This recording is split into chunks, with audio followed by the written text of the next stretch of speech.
Weeks after the midterm elections, North Carolina's 9th District is embroiled in an election fraud investigation that could invalidate its results and lead to a whole new election.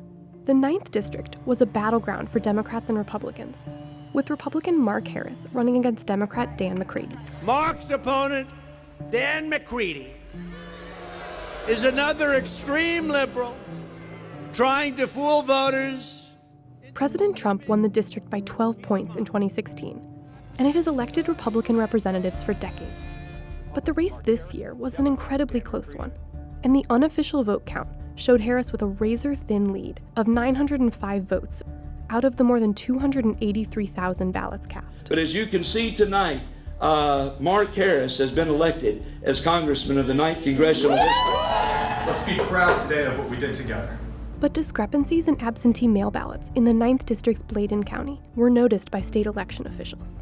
Bladen County voters, who live in a rural area near the South Carolina border, requested a much higher percentage of absentee by mail ballots than the rest of the district.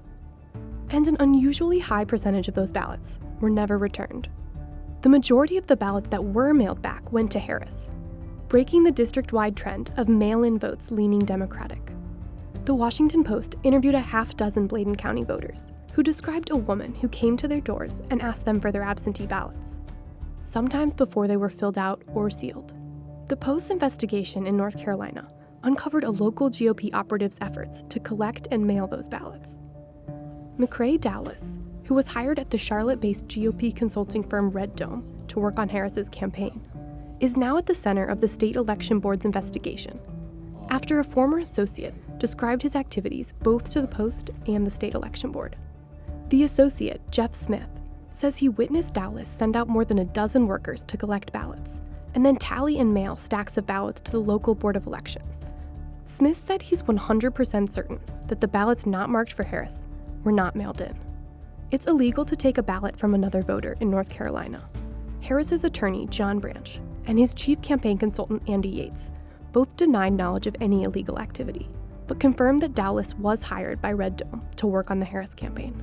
Harris and the state Republican Party have attacked the investigation and the delay in certifying the election results, claiming that the board is trying to steal the election and that the absentee vote irregularities are not widespread enough to change the race's outcome.